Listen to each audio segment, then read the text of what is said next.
আলহামদুলিল্লাহ আপনাদের এলাকায় সবাই পড়ে যখন, আর বিশেষ ব্যাপারে বলে লাভ নাই। যারা পড়ছেন আলহামদুলিল্লাহ, যারা পড়েন না খুব সাবধানে থাকবেন, আপনাদের জন্য কিন্তু ভয়াবহ ব্যাপার আছে। কি বললাম বুঝলেন? মারাত্মক ভয়াবহ ব্যাপার। একদিন যদি জাহান্নামে থাকতে বলা হয়, সেই দিনটা হবে 50,000 বৎসরের সমান। চলুন, তারপরে আল্লাহ তাআলা বলছেন অমিম্মা রাযাকনাহুম ইউনফিকুন। মোমেন 5 নম্বরে কি করে?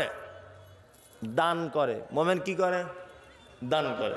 যদি বলছেন মৌলী সাহেব আপনি তো বেশ বলতে বলতে বলতে বলতে ঠিক জায়গায় চলে এলেন, তার মানে এবার মনে হয় কিছু মাল করি চাইবেন নাকি? এখন বাজে 11:30।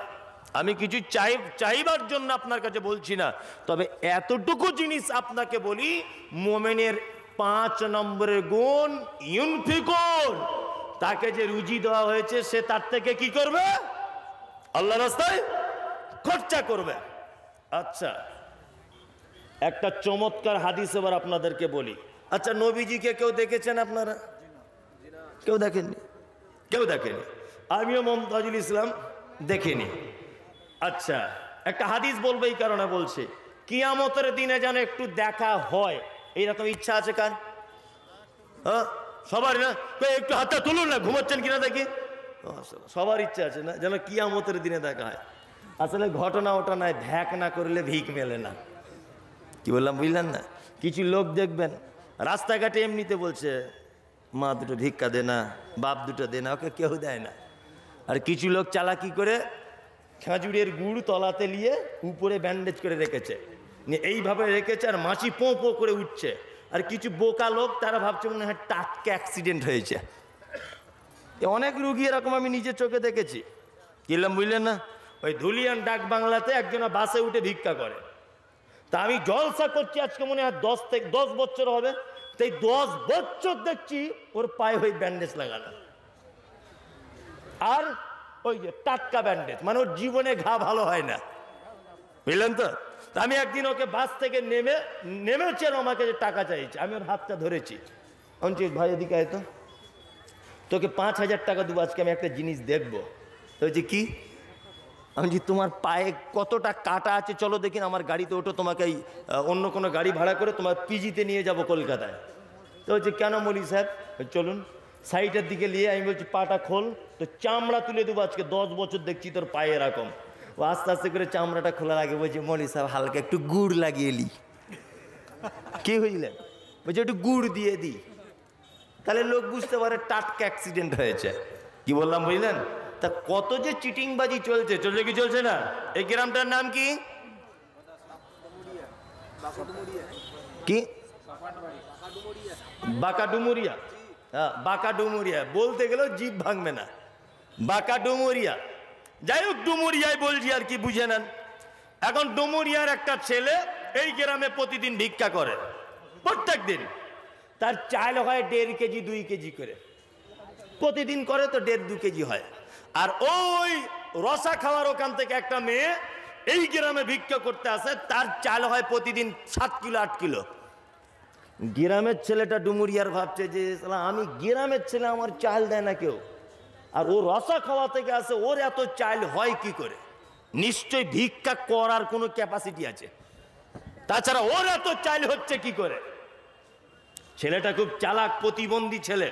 ও মনে মনে ভাবছে যে ও কি করে ভিক চায়, এটা আমি দেখব, বুঝলেন না? মেয়েটা রসা খাওয়া থেকে এলো ডুমুরিয়া গ্রামে। মাস্টার আব্দুর রহমানের বাড়ির দরজাতে দুপুর 12টার সময়তে, কে আছো? তো বলছে হ্যাঁ, কে? তখন মেয়েটা বলছে আমি নবীর বেটি ফাতেমা, বাড়ি আমার মদিনা, ভিকে নাহি দিলে তোরা জান্নাত পাবি না। বলছে আমি নবীর বেটি ফাতেমা এসেছি গো খালা, মদিনাতে আমার বাড়ি। মেয়েদের মন খুব নরম হয় না? দেখবেন ওর বাপ মরে গেলেও যেমন কাঁদে, যে মুরগি ডিম পাড়তে পারতে মারা গেছে ও মরে গেলেও তেমন কাঁদে। এত মন নরম আমার খালাদের। ঠিক বলছি না ভুল বলছি? খালা তখন ভাবছে হয়তো রূপ সেজে আসলে আসতেও পারে নবীর বেটি। মেয়েদের মনে এরকম আছে না নেই? সহজে বিশ্বাস করে। 1.5 কেজি চাল দিয়ে দিয়েছে। আর একটা বাড়িতে গেল, সুর করে করে বলছে, আমি নবীর বেটি ফতেমা, বাড়ি আমার মদিনা, ভিকে নাকি দিলে তোরা জান্নাত পাবি না। ও 1.5 কিলো দিয়ে দিল। এখন গ্রামের এই ছেলেটা মনে মনে ভাবছে, ওরে বাবা তো খাতারনাক চিটিং বাজি রে, নবীর বেটির নামে চাল তুলছে, তো নর্মাল চিটার নয়। এ ফতেমার স্বামীর নাম কি ছিল? হযরত আলী। মেয়েটা আর একটা বাড়ি গেল, গিয়ে বলছে, আমি নবীর বেটি ফতেমা, বাড়ি আমার মদিনা, ভিকে নাকি দিলে তোরা জান্নাত পাবি না। ছেলেটার আর সহ্য হলো না, আস্তে আস্তে আস্তে আস্তে মেয়েটার পিছনে দাঁড়িয়ে গিয়ে বলল, আমি হলাম হযরত আলী, এতদিন তুই কোথায় ছিলি? তোর প্রেমেতে পাগল আমি, আজকে তোকে ছাড়ব না। তুই যদি ফতেমা হবি, আমি হযরত আলী, চাই যা হবে স্বামী স্ত্রীর ব্যাপার, মারামারি ভাগ করিলে। খুব মারামারি লেগেছে, বুঝলেন তো, স্বামী স্ত্রীর ব্যাপার। হ্যাঁ, তার মানে বোঝা যায় ভ্যাক না করলে ভিক মেলে না। নবীকে কারা ভালোবাসেন? লিল্লাহে তাকবীর। আর তুলুন তুলুন। হাজির বেটার বিয়ে হলো কাজীর বেটির সাথে। কাজীর বেটি বলছে, আমি যাব সিনেমাতে। হাজির বেটা বলে, ওগো বাপ যে আমার হাজি, ওগো বিবি তোমার কথায় কেমনে হব রাজি। কাজীর বেটি দুঃখ মনে কথা নাকি বলে, হাজির বেটা পড়লো ফেরে বোঝাই কোন ছলে। সিনেমা দেখা মেয়ে মানুষ ঘরে রাখা দায়, অবশেষে রাজি হতে হলো নিরুপায়। হাজির বেটা বলে, শোনো শোনো গো সুন্দরী, আমার ছোট আমার জামা পড়ো তাড়াতাড়ি। দুই বন্ধুর মতো তারা গেল সিনেমাতে। রাস্তা তাদের জানা আছে, সন্দেহ নাই তাতে, বিয়ের আগে কত গেছে হিসাবকে বা রাখে। হলের সামনে দাঁড়িয়ে গেল, লাগলো আলোর ছটা। অনেক দিনের পুরাতন বন্ধুর সাথে হলো দেখা। বন্ধু বলে, ওরে বন্ধু এটা কে তোর হয়? বন্ধু বলে, ওটা আমার শালার পরিচয়। বন্ধুরে আমার, সহিহ বুখারীর একটা হাদিস বলি, হাদিস বর্ণনা করেছেন কে? নাম হলো তার আম্মাজান আয়েশা সিদ্দিকা রাদিয়াল্লাহু তাআলা আনহা। আয়েশাকে হাদিসের ভাষায় বলা হয় মুহাদ্দিসা। শুধু এখানেই ক্ষান্ত নয়, বিশ্ব নবীর সঙ্গে আয়েশার বিবাহ হওয়ার আগে 2 বার আয়েশাকে স্বপ্নেতে দেখানো হয়েছিল। শুধু এখানেই ক্ষান্ত নয়, জীবনে 11,000 মহিলাকে তিনি হাদিস এবং কোরআনের শিক্ষা দিয়েছিলেন। শুধু এখানেই ক্ষান্ত নয়, আয়েশা মহিলা সাহাবিয়াদের ভিতরে সবথেকে বেশি হাদিস বর্ণনা করেছেন। শুধু এখানেই ক্ষান্ত নয়, বিশ্ব নবী বলেছেন, আমি খাদিজার বিছানায় শুয়ে থাকলে কোরআন অবতীর্ণ হয় না, কিন্তু আবু বক্কারের বেটি আয়েশা এত ভাগ্যবতী নারী, আমি আয়েশার বিছানায় শুয়ে থাকলে আমার কাছে কোরআন অবতীর্ণ হয়। এইখানেই শুধু ক্ষান্ত নয়, বিশ্ব নবী আয়েশাকে আদর করে নাম ধরে ডেকেছিলেন হুমাইরা। শুধু এখানেই ক্ষান্ত নয়, আয়েশাকে আল্লাহর নবী যখন বিবাহ করেছেন, অন্যান্য যত বিয়ে করেছেন নবীজি, সব স্ত্রীদের একবার করে বিয়ে হয়েছে। খাদিজার আরো আগে 2 বার বিয়ে হয়েছে। একজন নারীকে কুমারী অবস্থায় বিয়ে করেছে, তার নাম হচ্ছে আয়েশা। হাদিস বর্ণনাকারিনী আয়েশা কোন বিবি নবীজিকে করিলেন জিজ্ঞাসা, ওগো নবী তব সাথে দেখা হবে কার? নবী বলে, দুনিয়াতে হাত লম্বা যার। মা আয়েশা বলে, এ কথা যখন শুনিলাম কানেতে, কাঠখণ্ড লয়ে হাতে লাগিলাম মাপিতে। দেখিলাম বিবি সাউদার হাত লম্বা বলি, আমার মুখেতে ওগো পড়ে গেল কালি। হাত লম্বার অর্থ পরে পারিলাম বুঝিতে, দান ধন যারা করে এই দুনিয়াতে, তারে পরে জয়নাবে সে নবীজিকে কয়, কেন জয়নাব আল্লাহ রাস্তায় বেশি করে ক্ষয়। ডুমুরিয়ার মানুষ শোনেন হাদিসটি বুখারীর, জয়নাবে আনন্দ আর আয়েশার মুখ ভারী।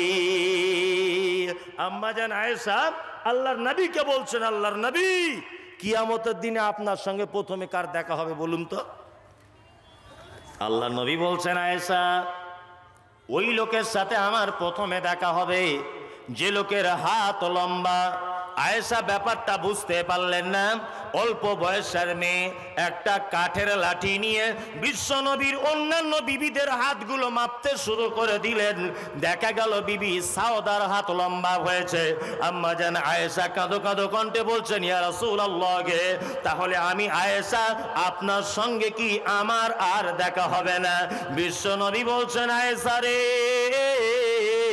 ওই রকম হাত লম্বা নয়, দান ধন যারা করে এই দুনিয়াতে। আয়েশা, আরে যারা দানের ব্যাপারে হাত লম্বা করে দেয় রে আয়েশা, কিয়ামতের দিন আমি নবী তার সাথে আগে দেখা করব। কি চারটিখানি বড় কথা! কি বললাম বুঝলেন? সব থেকে কঠিন কাজ পৃথিবীতে কি বলুন তো? জানা আছে? সব থেকে কঠিন কাজ হচ্ছে এই যে নিজের টাকা অন্যকে এমনিতে দিয়ে দেওয়া। খুব কঠিন নয়? খুব কঠিন। অথচ আল্লাহ তাআলা মুমিনদের গুণ বর্ণনা করতে গিয়ে বলছেন, আল্লাযীনা ইউকিমুনাস সালাত। আরে মুমিন তো তারাই সালাত আদায় করবে, তার সাথে সাথে অমিম্মা রাযাকনাহুম ইনফিকুন, আল্লাহর রাস্তাতে দান করবে। দান শুরু করি, আল্লাহর রাস্তাতে দান করবে। এটা মোমেনদের গুণ। মোমেনদের অনেক প্রাইজ আছে। এর পরের আয়াতে আল্লাহ বলছেন, উলাইকাল মুমিনুনা হাক্কা, আরে এরাই তো সত্যবাদী মুমিন, লাহুম দারাজাতুন। আল্লাহ বলছে মোমেনদের সম্মান বাড়িয়ে দেব, মাগফিরাতুন, তাদের ক্ষমা করে দিব, রিজকুন কারীম, উত্তম রুজি দুনিয়াতে ব্যবস্থা করব আমি। তাহলে মোমেন হতে গেলে প্রাইজ কটা? তিনটা। এক, তাদের মর্যাদা দুনিয়াতে বাড়িয়ে দিবে। দুই, তাদেরকে ক্ষমা করে দিবে। তিন, উত্তম রুজির ব্যবস্থা করে দিবে। দুনিয়া দুনিয়া করে আমি আপনি সকলেই ব্যস্ত, তাই না? সকলেই। তবে একটা কথা বলে রাখছি, শুনে রেখে দেন। আপনি টাকা পয়সা, বিবি বাল বাচ্চা, যা কিছুই করছেন, যেটা আপনি এখন দিয়ে যাবেন আল্লাহর রাস্তে দান করে, যেখানেই আপনি দেন, এটা হচ্ছে আপনার সব থেকে চির আপন। কি বলছে বুঝতে পারছেন না? চির আপন। আপনি মারা যাবার পরে আপনার নামে কেউ দান করবে এই আশা আপনি কি করিয়েন না। পৃথিবী কেমন জায়গা, আপনাকে আমি একটা ছোট্ট দৃষ্টান্ত পেশ করছি। আমি কাউকে লজ্জা দেওয়ার জন্য নয়, অপমানও করার জন্য নয়, ঠিক আছে? আপনি চাচাজি, আপনি শুনতে পাচ্ছেন কানে? হ্যাঁ পাচ্ছেন তো? আমার ভাষা বুঝতে পারছেন? বুঝতে পারছেন? আপনি এখানে আসুন, একটা কথা বলি আপনাকে। এখানে আসুন, কিছু ধরবো না, মারবো না আপনাকে। এখানে আসুন, ভয় করছেন কেন? আসুন, আপনি আমার আব্বার থেকে বয়স্ক মানুষ, আসুন।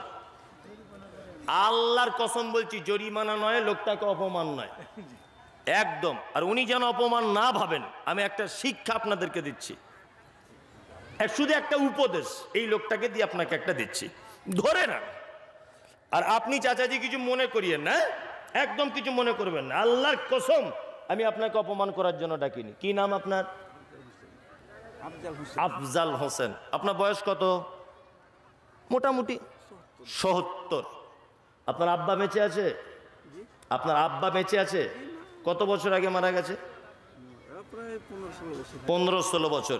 আচ্ছা, আপনি এই 15-16 বছর বা 20 বছর ধরে নেন, এই 20 বছরে আপনার আব্বার কবরে গিয়ে কোনোদিন বলেছেন যে আল্লাহ আমার আব্বাকে ক্ষমা করে দাও? সত্যিটা বলুন। এ না যায়নি? ফার্স্টে বসে যান, বসে যান। এর নাম পৃথিবী। এর নাম কি? পৃথিবী। এর নাম পৃথিবী। ওনার আব্বা, আল্লাহর কসম ওনাকে আমি অপমান করিনি, জাস্ট বোঝানোর জন্যে। ওনার আব্বা কিন্তু সারা জীবন ভেবেছে আমার বেটার আমি ভবিষ্যৎ করছি, ভাবেনি? ভেবেছে। আর ওর ভবিষ্যৎ করতে গিয়ে ইনকাম হারাম হালাল কোনো কিছু দেখেনি। রাত কি রাত জেগে বেটার ভবিষ্যৎ করে গেছে। 20 বছর আজকে মাটির তলাতে শুয়ে আছে, একবারও বেটার টাইম হয়নি রব্বির হামহুমা কামা রব্বায়ানি সগীরা, এই দুয়াটা উপহার দেওয়ার সুযোগ হয়নি। এর নাম পৃথিবী। ওই জন্য বলছি, মরে যাবার পরে বেটা কি দান করবোটা ভুলে যান, আপনি এখন জীবিত অবস্থায় দিয়ে যান। এটা আপনার সব থেকে বড় কাজ। কি বললাম বুঝলেন? সব থেকে বড় কাজ। একজনে দিলেন কত? 100 টাকা। অন্তত পক্ষে মুসাফির আছি আমি এই মুহূর্তে। আর মাদ্রাসার প্রতিষ্ঠানের জলসা আপনারা বুঝতেই পারছেন। আপনাদের কাছে বিনীত অনুরোধ করে বলছি, 2000, 1000, 5000 যার কাছে যা আছে, যেমনভাবেই যার যেমন আর্থিক অবস্থা, আপনারা তেমনভাবে একটু আল্লাহর হস্তে সহযোগিতা করুন। রাত্রি এখন 12টা বাজতে যাচ্ছে, ওই জন্যে উপর থেকেও শিশিরগুলো ঝরে ঝরে পড়ছে, শরীরের এক প্রকারের ক্ষতি করছে। ওই জন্য আপনাকে আর বিরক্ত করছি না। কমিটির তরফ থেকেও আমাকে সিগন্যাল দেওয়া হচ্ছে আদায়ের ব্যাপারে। ওই জন্য আপনার কাছে বিনীত অনুরোধ যে আপনারা মাদ্রাসাতে কিছু দেন। আসুন, আদায় ভালো হয়নি শুনেছি, দেন। হয়েছে ভালো, খুব ভালো হয়নি, একটু মেহেরবানি করুন। আদায়ের কথা বললে চলে যাবেন কেন? ওয়ালাইকুম আসসালাম। কত দিলেন? 500 টাকা একজনা দিলেন। 500 করে তো এরকম 100 জন দিলে 50,000 হয়ে যাবে। কি বললাম বুঝলেন? আসুন ভাই, 1000, 2000, 500 যার কাছে যা আছে তাই দেন, কোনো সমস্যা নেই, লজ্জারও কিছু নেই। ও, একজনা দিলেন 500 টাকা। আল্লাহুম্মা সাল্লি আলাইহি আল্লাহুম্মা বারিক আলাইহি। ওনার আব্বার জন্য দোয়া চেয়েছেন, আল্লাহ তুমি ওনার আব্বার কবরকে প্রশস্ত করে দাও, বলুন আমিন আমিন। কবরে যদি কোনো আযাবের ভিতরে গ্রেফতার থাকে, আল্লাহ তুমি আযাব মুক্ত করে দাও, আমিন। যারা বসে আছেন সকলের কাছে বিনীত অনুরোধ যে আপনারা মাদ্রাসার জন্য 200-500 যার কাছে যা আছে, মা অসুস্থ আছে তার জন্য একজনা দিয়েছেন 200 টাকা, আর একজন দিয়েছেন 500 টাকা। আল্লাহুম্মা সাল্লি আলাইহি। বাবা মারা গেছেন 2000। জামিল আক্তার বাবা মারা গেছে, উনি দিয়েছেন 2000 টাকা। আল্লাহুম্মা সাল্লি আলাইহি আল্লাহুম্মা বারিক আলাইহি, একজনা দিয়েছেন 200 টাকা। আরে ভাই চলে কেন যাচ্ছেন? একটু সত্যি মানুষের ধৈর্য বলে কিছু নেই। একটা আমার দামাত এই গ্রামে অসুস্থ আছে, পড়ে আছে বিছানা।